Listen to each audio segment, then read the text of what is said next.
public is weird. I honestly don't know how people do it. This is so unbelievably uncomfortable.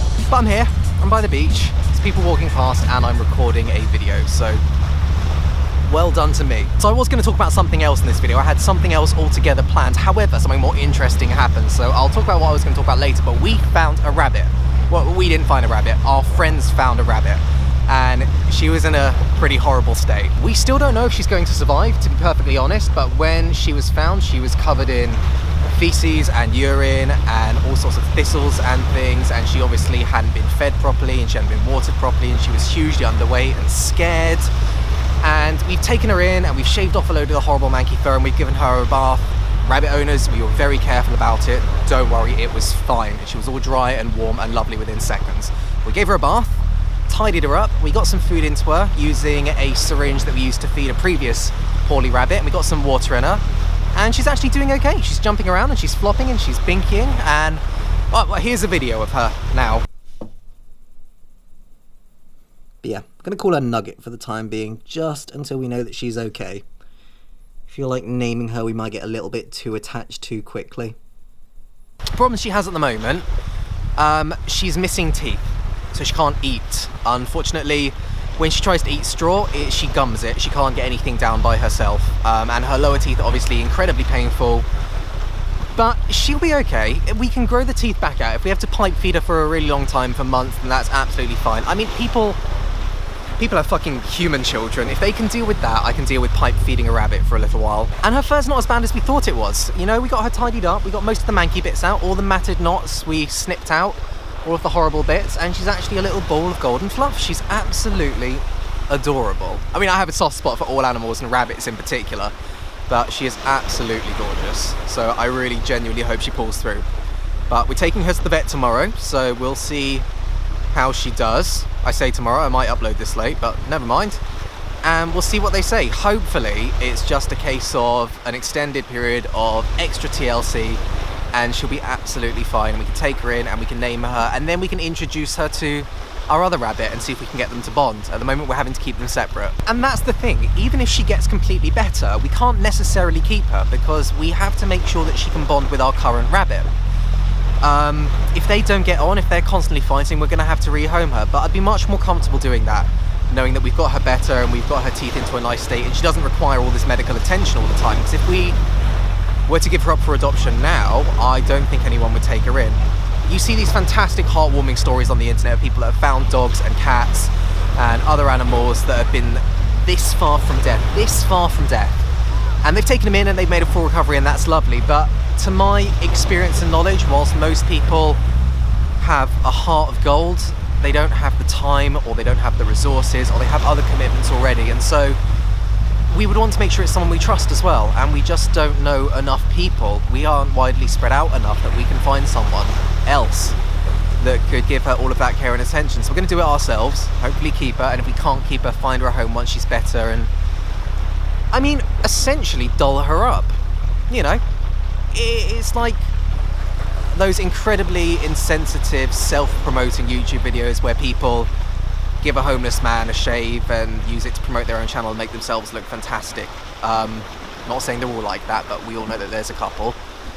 God, I'm a fucking cynic. But it'll be like that. We'll get her all lovely. It'll be the sort of rabbit where if we're looking online, we'll think, oh yeah, we'd totally adopt her, as opposed to thinking, well, we would adopt her, but you know, she requires too much attention, we don't know if we can give it, yada yada yada, etc, etc, etc. So we're going to get her into a nice state of health. Until I have more news on her, and that's kind of all I had to say about that, but I'll feed it into what I was going to talk about anyway. So,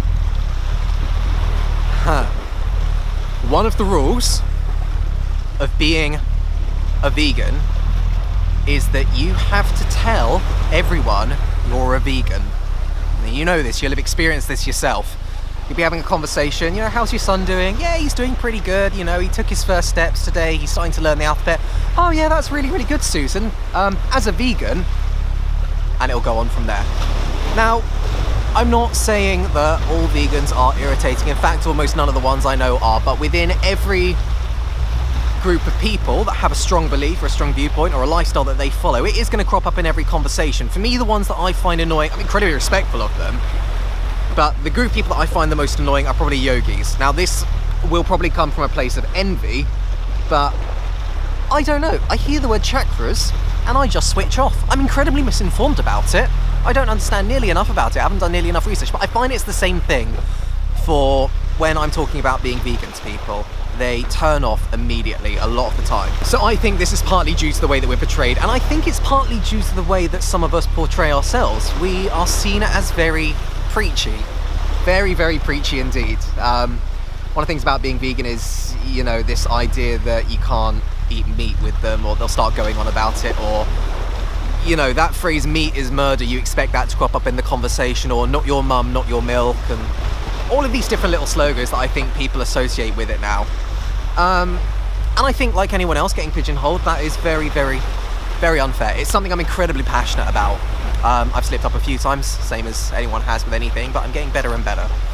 And it's something I care deeply about. I won't go into all of the reasons why now. I will talk about it at a later date, but I do find it funny the way that I can use the phrase as a vegan, and the response I will get is people almost preemptively attack me or start that argument because they think I'm going to do the same to them.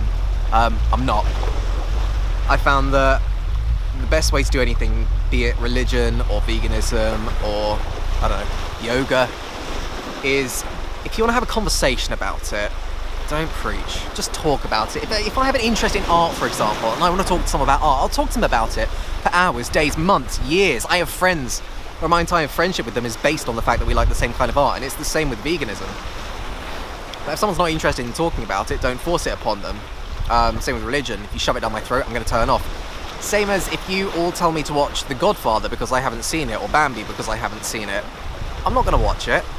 50 people telling me to do something, I'm going to do the exact opposite. I don't know, I don't preach about it a lot. I don't post lots of ridiculously vegan things. I mean, my Facebook timeline, like all Facebook timelines belonging to vegans who strongly believe in it, does have, you know, imagery and things shared from different websites about the cruelty that animals suffer and different things like that, because I figure if I post it, it's my Facebook, I can post what I like for a start.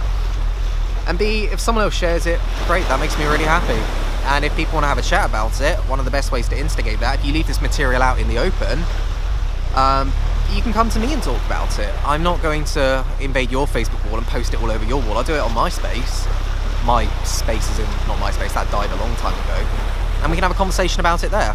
And I think that's really, really important. The overarching theme for this was, I'm a vegan, but I'm not a preachy one. I don't think, anyway. I mean, I'm posting a fucking YouTube video about it, so I must be at least a little bit preachy, I guess. But it's something I'm passionate about, and I think the way it's portrayed is comical at the moment. A lot of people don't view it as a serious lifestyle choice, and like anything else, it absolutely is. And, as a vegan, I'm really interested in taking care of this rabbit.